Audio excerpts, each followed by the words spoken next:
بسم اللہ الرحمن الرحیم اعوذ باللہ من الشیطان الرجیم بسم اللہ الرحمن الرحیم مقاصد سوم کتاب البیع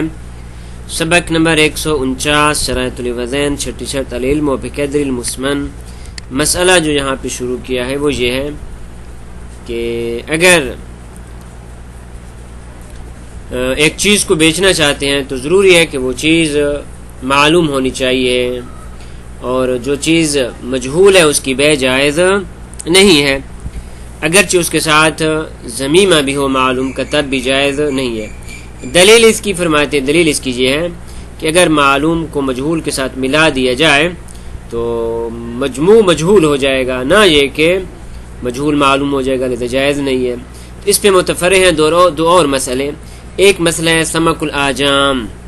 حوض کے اندر مچھلیاں ہیں، نہیں پتہ کتنی ہے، اس کو بیچنا فرماتے ہیں جائز نہیں ہے، اگرچہ ملکیت ہی کیوں نہ ہو کیونکہ جاہل ہے۔ اگر اس کے ساتھ قصب وغیرہ نیزار وغیرہ یا کوئی اور معلوم چیز ملا لی جائے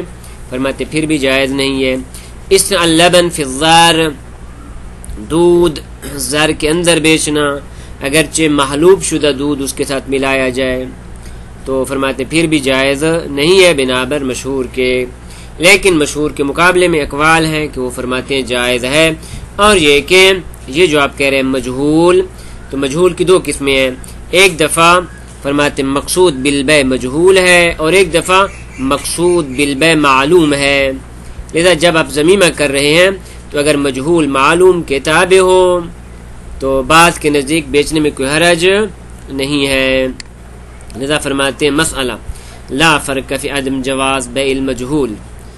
بیع مجہول یعنی جس کی مقدار کا پتہ نہیں، اوصاف کا پتہ نہیں، تو فرماتے ہیں ایسی چیز کا، ایسی مبیع کا بیچنا جائز نہیں، چاہے بین ضم معلوم علیہ وعدمہ، چاہے معلوم کو اس کے ساتھ بطور ضمیمہ ملایا جائے یا نہ ملایا جائے، جائز نہیں۔ کیوں؟ لأن ضم المعلوم الیہ لا یخرجہ عن الجہالہ، کیونکہ معلوم کو اس مجہول کے ساتھ ملا دینا، ضمیمہ کر دینا، اس کو جہالت سے باہر نہیں نکالتا، الٹا فیکون المجموع مجہولا، وہ معلوم بھی مجہول ہو جائے گا۔ اذ لا نانی بالمجہول، کیونکہ جب ہم کہتے ہیں مجہول تو مجہول سے ہماری مراد یہ نہیں کہ ما کان کل جز منہ مجہولا، کہ اس کی ہر جز مجہول ہو،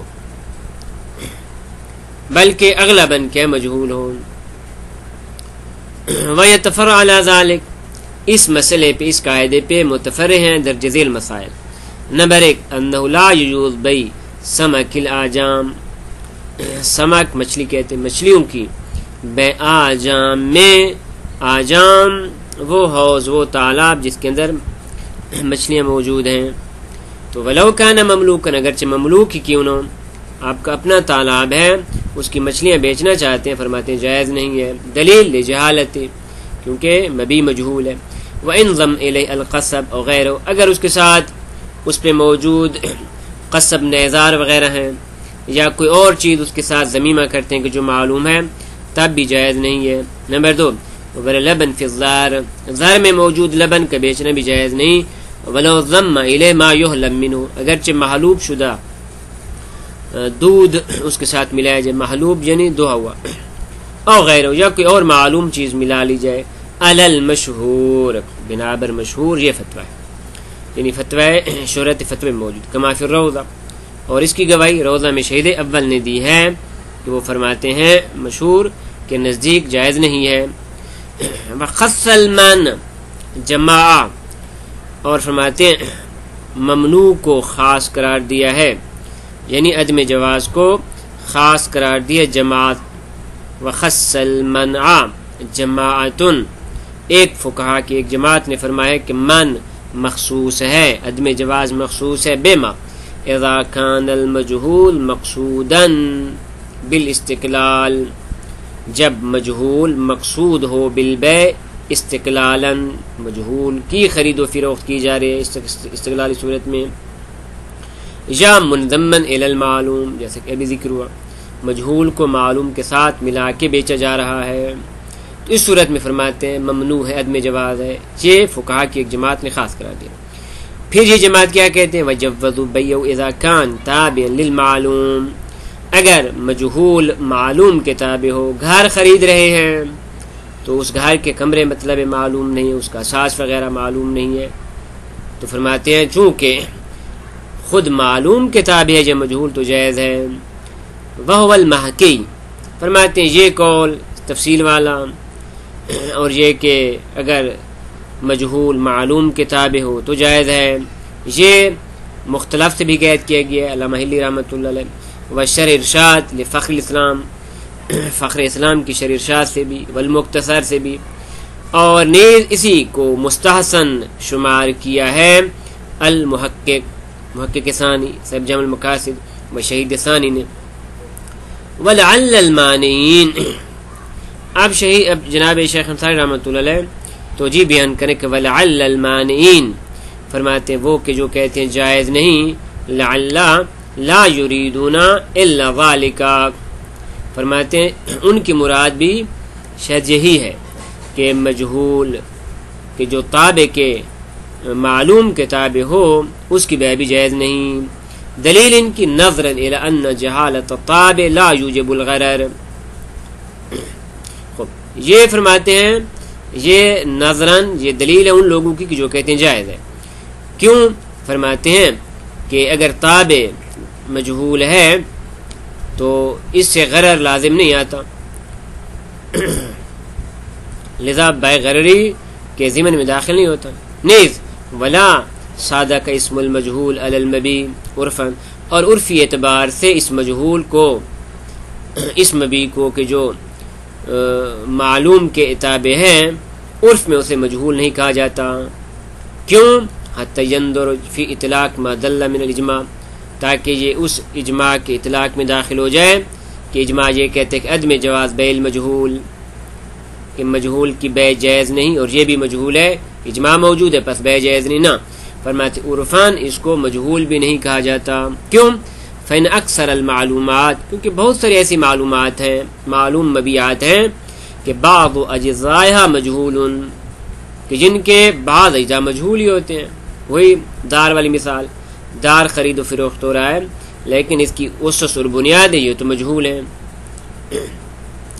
خلافا للشیخ فی النہایہ و ابن حمزہ فی الوسیلہ،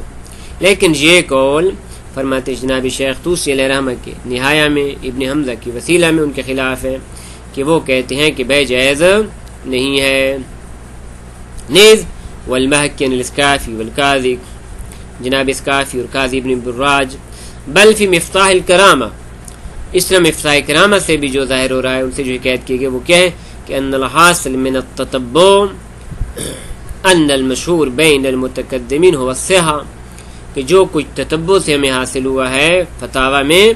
وہ یہ ہے کہ متقدمین کے درمیان جو فتویٰ مشہور تھا هو الصحہ، وہ کہتے تھے کہ صحیح ہے اگر مجہول کو معلوم کے تابع میں بیچا جا رہا ہے تو فرماتے صحیح ہے۔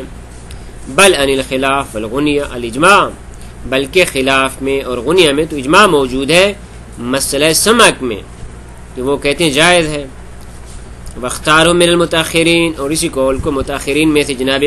محقق اردبیلی نے، اور اس طرح صاحب کفایہ نے،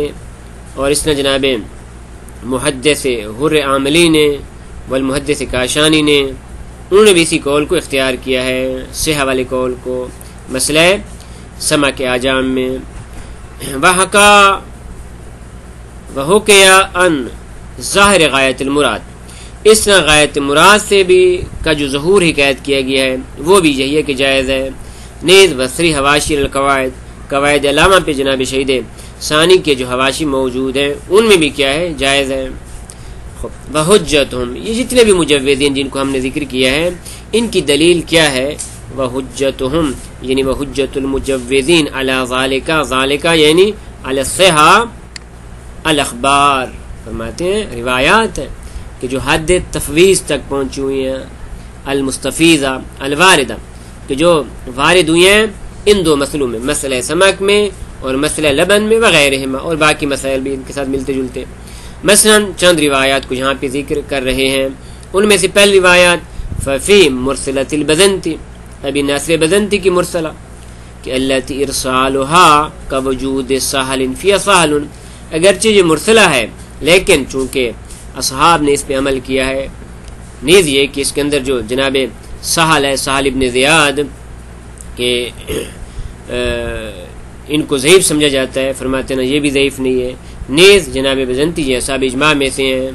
تو خلاصہ اس میں جو ارسال ہے، نیز اس کے اندر جناب سہل ابن زیاد موجود ہے، یہ اتنے مہم نہیں ہے، اس کے ارسال کو ضرر نہیں دیتے، اور یہ کہ فقہاء نے اس روایت کے مطابق عمل کیا، مثل صحیح کیا۔ پس روایت کیا ہے کہ جناب قال نبی عبداللہ علیہ السلام سے روایت کرتے ہیں، قال اذا كانت اجمہ لیس فیہا قصب، فرماتے ایک ایسا تالاب ہے کہ جس میں نیزار وغیرہ نہیں ہے، تو کیا ہے جی، اخرجو شیئم یا اخرجا شیئم من سمک، اس میں سے کچھ مچھلیاں نکالی جاتی ہیں، فیبا، اور ان کو بیچا جاتا ہے، ان کو جو نکالی گئی مچھلیاں، وما فی الاجمہ، اور ان مچھلیوں کو جو تالاب میں موجود ہے، یعنی معلوم کو مجہول کے ساتھ ملا کے بیچتے ہیں، تو فرماتے ہیں جائز ہے۔ نیز وہ روایت معاویہ بن عمار عن ابی عبداللہ علیہ السلام، جناب معاویہ بن عمار کی روایت ہے امام جعفر صادق علیہ السلام سے کہ جناب نے فرمایا لا باس بأن یشتری الاعجام اذا كانت فیہا قصب، تالاب، مچھلیوں والا تالاب خریدنا اس میں کوئی حرج نہیں ہے، اذا كانت فیہا قصب، جب اس میں نیزار وغیرہ ہوں۔ تو یہ جو قصب ہے فرماتے ہیں یہ اعجام کی جہالت کے ساتھ ملائیں گے، بس معلوم کو مجہول کے ساتھ ملایا جا رہا ہے۔ والمراد شرع ما فیہا، یہاں پہ لفظ اعجام ہے، خود تالاب کو نہ، فرماتے مراد یہ کہ ما فیہا الاعجام، تالاب میں جو مچھلیاں موجود ہیں ان کی بیع و شراء کی بات ہو رہی ہے۔ اس کی دلیل بے قرینۃ روایت السابقہ واللہ کا، کیونکہ فقہاء نے اس روایت سے پہلے جو ذکر کیا اعجام اس میں مراد مچھلی ہے، اور اس کے بعد جو روایت ذکر ہو رہی ہے اس میں بھی مچھلیوں کا ذکر ہے، تو پس اس قرینہ خارجی سے یہ معلوم ہوتا ہے کہ اعجام سے مراد کیا ہے، وہ مچھلیاں ہیں۔ وہ بعض روایت یہ ہے کہ روایت ابی بصیر عن ابی عبداللہ علیہ السلام، یہ جو روایت ہے امام جعفر صادق علیہ السلام سے، اس میں اس طرح ہے کہ فی شراء الاجمہ، کہ اس اجمہ اس تالاب کو خریدا جا رہا ہے، مچھلیوں والے تالاب کو، لیکن لیس فیہا قصب، اس کے اندر نیزار نہیں کہ تاکہ اس کے ساتھ ملا کے اس کو خریدا جائے، بلکہ انما ہے ماء، خالی ماء ہے یہاں پہ، تو اس کو خرید و فروخت جائز ہے۔ قال، تو امام نے فرمایا تصید کفم من سمک، کچھ مچھلیاں وہاں سے صید کر لیں، شکار کر لیں، اور اس کے بعد آپ کے تقول اشتری منک ھذا السمک وما فی ھذا الاجمہ، کہ یہ مچھلیاں جو آپ دیکھ رہے ہیں اور وہ مچھلیاں کہ جو اس میں موجود ہیں ان کو آپ بیع کر رہے ہیں بے قضا و قضا، اتنی قیمت پہ، فرماتے ہیں جائز ہے۔ وہ امام نے خود طریقہ بیان کیا کہ آپ اس طریقے سے معلوم کو مجہول کے ساتھ، مجہول کو معلوم کے ساتھ ملا کے بیچ سکتے ہیں۔ انشاءاللہ اگلے درس میں، اگلے سبق میں چند ایک روایت اور ذکر ہوں گی، اور اس کے بعد جناب شیخ انصاری رحمۃ اللہ علیہ کا فتویٰ بیان ہوگا۔ صلی اللہ علی محمد و اہل بیت الطیبین الطاہرین۔